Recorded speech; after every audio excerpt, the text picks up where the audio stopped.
Welcome to Tronic Synergy, and today we have done another circuit, and it's pretty simple. We have started using LM35D, which is a temperature sensor. So today we are doing a temperature sensor setup. So I'm going to demonstrate how you can connect this temperature sensor. So this is my heat sink. I'm going to place it right there just to fasten the process. Then if I take something hot around, or if it takes something, if it takes the temperature is high around it, then the voltage at this meter will start to drop. Once it drops, this comparator will give an output which is 1 at these outputs, which is an LED and a fan, and it will turn them on. So let's do that. So this is my soldering iron. It's pretty hot, it's on. So I'm going to place it on top of the heatsink, and it's going to give a hot temperature around the sensor. So we wait until the voltage to start dropping. It has started to drop slowly. So once it drops more than usual, then the comparator will notice that, and it will give an output to the fan and to the LED. So there you have it, they are on, meaning that the temperature around the sensor is hot and the temperature around the sensor is high. And then I'll take this out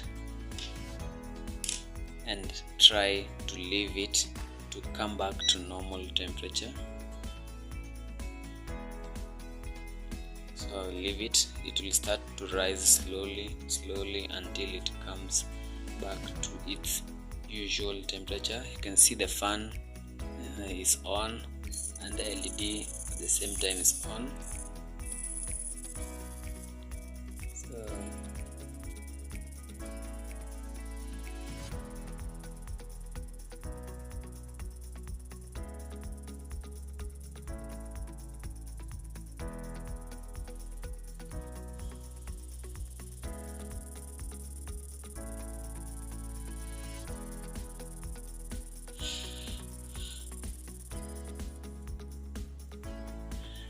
So once the temperature is back on, you can see it's come back to its usual place, 0.6, meaning that it's the environmental temperature, and the outputs are turned off immediately. So that's basically the circuit today. Please enjoy the show.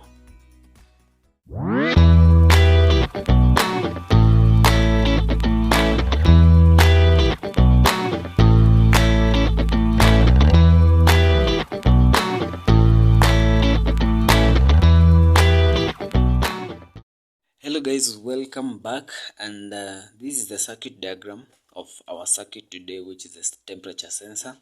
And our temperature sensor is right here. It's LM35D. It looks pretty much like a transistor, so let me take it. So this is the LM35.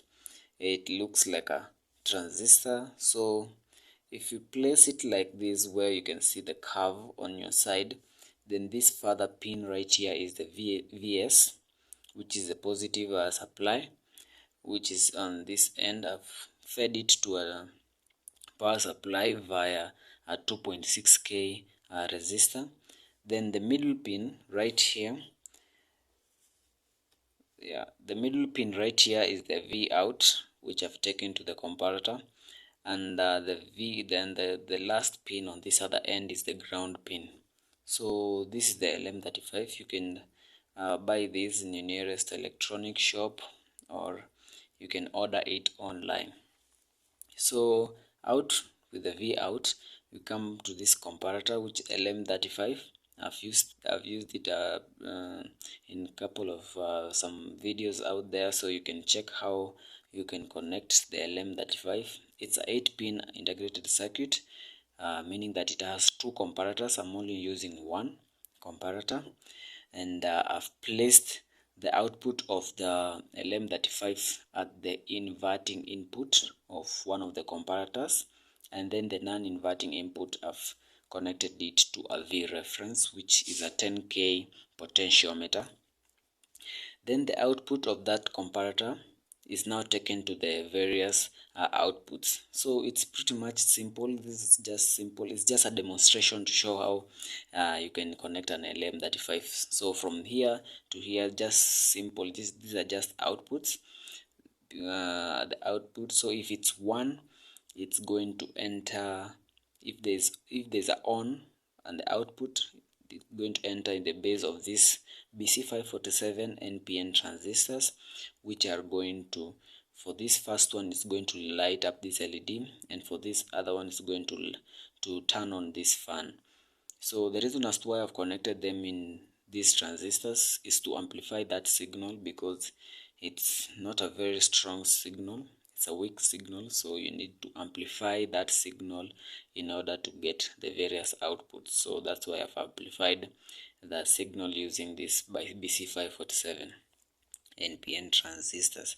So the LED that I've used is just a red LED. You can use any color, but I chose red LED to show maybe the temperature has risen. It's just like that. So you can use whichever color that you wish on that end. So my power supply is 5 volt. You can use any from 3 volts to 9 volt to avoid damaging the integrated circuits and the sensors right there. So you can check even the data sheet of this sensor. You can find it on various websites out there, like all data sheet.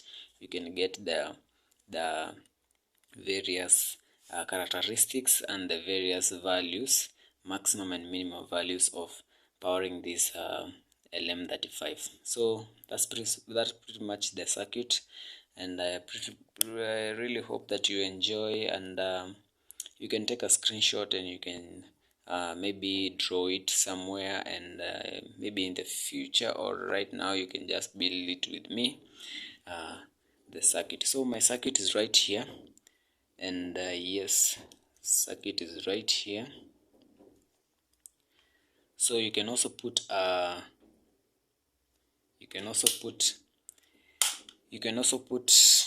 some meter right there to show you the various voltages at which you can play, at which you can power this, or how it can show you various voltages that are getting out of this this V out of this this sensor right there. So I'm trying to connect it right here. I'm trying to connect the pins of the meter,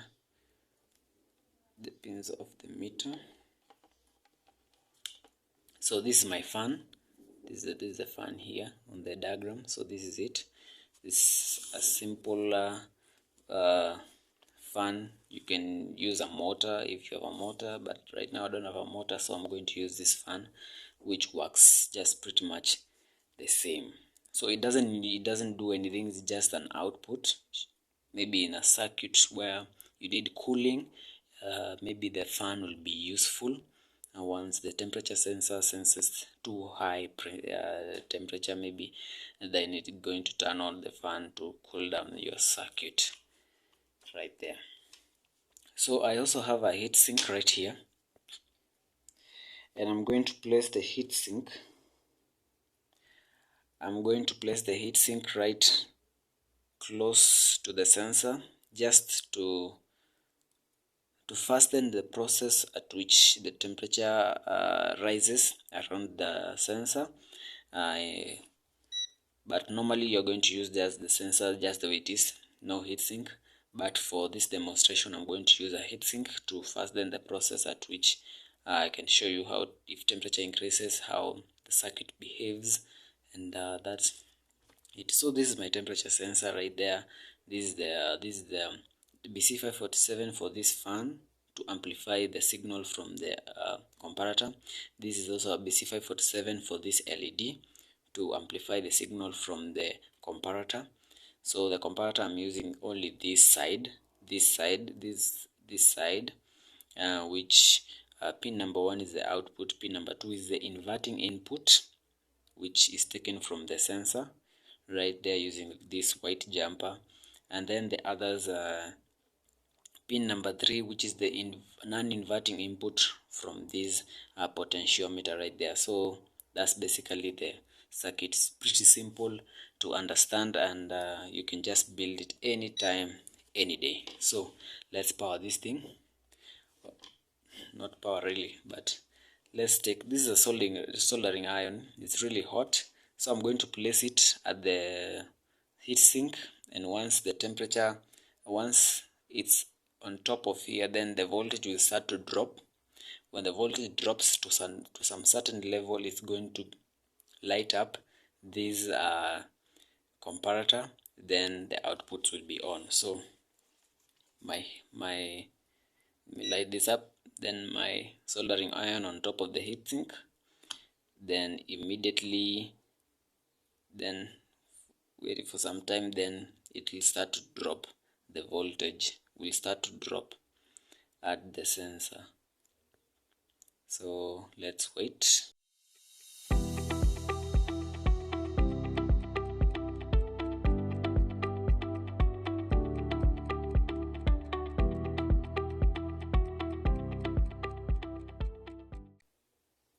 Then like that, then I take it out.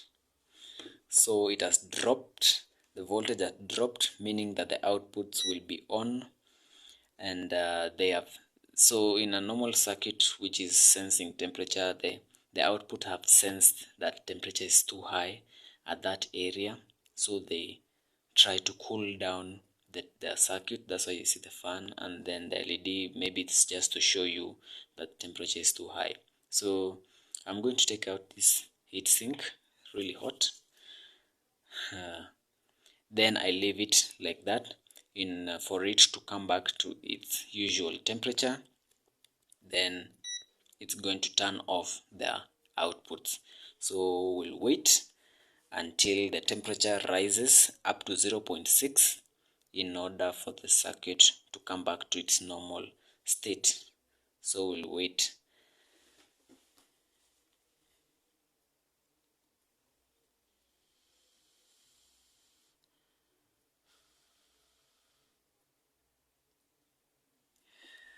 So right there you see the circuit has come back to its normal temperature, and immediately the fan and the LED are turned off, meaning that the temperature has come back to normal. So that's basically the function, and that's how the circuit works. So we'll do it again and see how it functions. So my heat sink right there, and then my soldering gun. We raise the temperature around that area until it reaches a voltage below 0.59. Then the circuit will start to run the output. So it's at 0.59, so it's close. Wait until it drops further than 0.59. Then yeah, we have it. Take away my soldering iron, then I take away this, which is really hot, and we wait until the temperature comes back to its normal state.